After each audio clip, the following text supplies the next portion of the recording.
안녕하세요. 이상튜브입니다. 한국항공우주산업은 최근 이라크 국방부와 3년간 3억 6천만 달러 규모의 TOC-BQ 후속 운영 지원 계약을 체결했다고 지난 8일에 밝혔습니다. 카이는 지난 2013년 12월에 이라크와 TOC-BQ 24대 수출 계약을 체결하고 항공기 납품을 완료했습니다. 카이는 이번 계약을 통해 이라크 공군이 운영하는 TOC-BQ의 정비와 군수지원 및 군수품 관리 프로그램을 제공하며 신규 조종사와 정비사 양성을 위한 교육 훈련을 지원한다라고 밝히고 있습니다.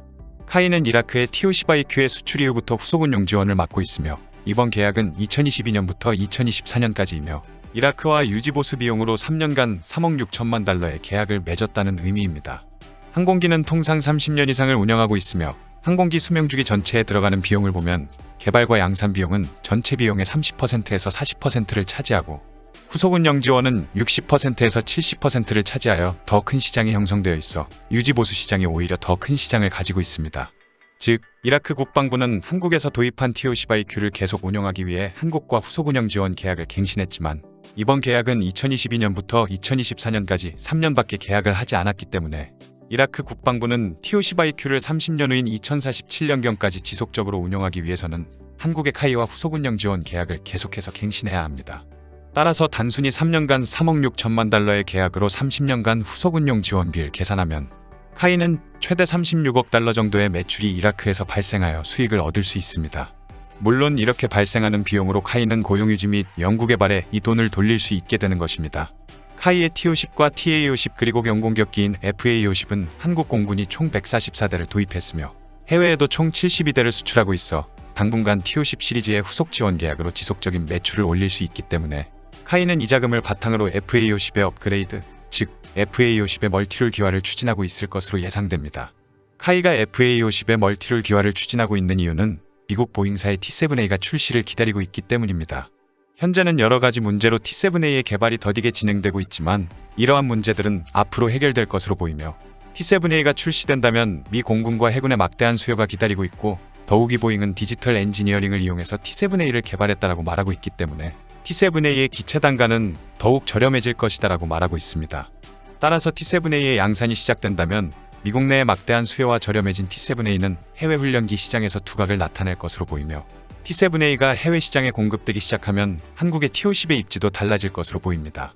현재 미국의 보잉은 T-7A의 경무장 버전에 대해 말하고 있지 않기 때문에 카이는 TO-10이 아닌 FA-50의 업그레이드를 우선해 해외에서 경공격기로서의 입지를 확고히 다지려는 의도일 것입니다.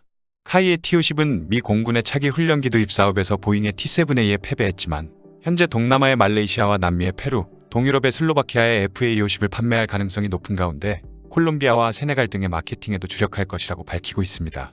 최근에 FA-50에 대한 판매 이야기가 나오고 있는 곳은 동유럽의 슬로바키아와 남미의 페루입니다. 공산주의 시절의 체코슬로바키아는 방산용품 제조 투자의 영향으로 상당한 방산 제조 기반을 갖추고 있는 나라입니다. 체코슬로바키아 시절에 이미 레트 L416VP 터보제트 경수송기와 아에로 L319CMGAM 알바트로스 훈련기 겸 경공격기를 개발하여 배치했습니다. 이후에 체코와 슬로바키아로 분리 독립되었고 슬로바키아 공군은 L319를 승계했지만 현재는 너무 노후화되어 훈련기 겸 경공격기 도입 프로그램을 진행 중이며 카이는 현지 국영기업 로튼과 공동으로 FA-50 제안을 위한 협정을 체결했다라고 국내 언론은 밝히고 있습니다. 슬로바키아는 체코와 분리 독립된 이후 2004년에는 나토의 정식 회원국이 되었으며 따라서 슬로바키아는 기존의 구소련제 장비를 서방 세계의 장비로 갱신하는 군의 현대화를 추진 중에 있습니다. 2018년에는 구소련의 미그-29의 후속기 사업을 시작했으며 미국과 약 16억 유로의 F-16V 14대 도입 계약을 체결했습니다. 하지만 슬로바키아는 F-16V 전투기의 도입에 맞춰 노후화된 L-319CM 훈련기의 교체도 필요로 했으며 당초에는 체코의 아에로 보도오디사가 개발한 L-39 기반의 신형 훈련기기인 L-39NG를 선택할 가능성이 높은 것으로 알려져 왔습니다. 아에로 보도오디사도 슬로바키아의 L-39NG를 홍보하기 위해 지난 4월에 슬로바키아 공군의 수리아치 기지에 L-39NG를 들여와서 슬로바키아인 조종사에게 L-39NG를 조종시키는 등 활발한 프로모션을 진행했습니다. 하지만 체코의 아에로 보도오디사에게 새로운 도전자가 등장했으며 새로운 도전자는 슬로바키아에서 군용기 및 민항기 정비를 담당하는 국영기업인 로튼과 손잡은 한국의 카이였습니다. 지난 3일에 강은호 방사청장은 한국 비세그라드 그룹 정상회담이 열리고 있는 헝가리 부다페스트를 방문하여 슬로바키아 및 헝가리와 각각 방산협력 증진 방안을 협의했으며 이 자리에서 카이는 슬로바키아 공군의 FA-50을 제안한 것입니다. 카이와 협의 중인 FA50의 사업 규모는 총 10대의 5억 달러 규모입니다. 카이는 현지 국영업체인 로튼과 협력하여 슬로바키아 공군의 차기 훈련기에 FA50을 제안하는 협정을 체결했고, 슬로바키아 공군은 내년 중에 정식으로 제안 일회서를 발행할 것으로 알려졌습니다. 아마도 카이가 제안한 FA50은 최근 발표한 대규모 업그레이드를 적용한 멀티롤기 버전일 것으로 생각되는데, 슬로바키아 공군이 L-39의 후속 항공기에 어떤 능력을 요구하고 있는지는 국내 언론이나 현지 언론에서 밝히고 있지 않아 확실하지는 않습니다. 하지만 슬로바키아의 차기 훈련기 후보로 거론되는 체코의 L-39 엔진은 초음속 비행기도 아니고 무장도 매우 한정돼 있어 슬로바키아 공군의 마음을 어느 쪽이 잡을지는 아직 미지수입니다. 그렇지만 규모가 작은 나라의 공군은 비무장 훈련기보다 경공격으로도 활용할 수 있는 훈련기에 더 많은 관심을 기울이고 있는 것이 최근의 추세이고, 이러한 경공격에 요구되는 능력도 점점 고도화되어 가고 있는 것처럼 보이기 때문에 규모가 작은 슬로바키아 공군의 요구에 한국의 FA50 업그레이드 버전은 안성맞춤일 것으로 보입니다. 다만 체코의 아에로 보도오디사의 L-39NG의 단가는 1,300만 달러 전후라고 알려져 있어 슬로바키아 공군이 경공격 능력보다 순수한 훈련기로서의 요소와 프로그램 비용을 중시한다면 도입 비용이 저렴한 L-39NG를 선택할 가능성도 있습니다. 하지만 군용기 및 민항기 정비를 운영하고 있는 현지 업체인 로튼과 협력하는 한국의 메시지는 슬로바키아가 FA50을 도입하면 항공기 수명 주기에서 차지하는 운용 및 유지 비용을 슬로바키아 경제에 환원할 수 있어 슬로바키아의 경제와 고용으로 이어진다라고 명확하게 말하고 있으므로, 이 혜택을 받는 지역이나 관련 산업 관계자들은 당연히 FA50의 도입을 지지할 것으로 보입니다. 이와 더불어 카이는 초음속 경전투기 도입 사업을 진행할 예정인 페루에도 FA50의 업그레이드 버전을 제안할 예정이며, 훈련기와 경전투기로 활용 가능한 높은 효율성으로 페루 공군에 좋은 제안이 될 것으로 보입니다. 지난 10월 28일부터 4일간 페루 리마에서는 페루 국제방산전 시회가 열렸으며 카이도 이 전시회에 참가했습니다.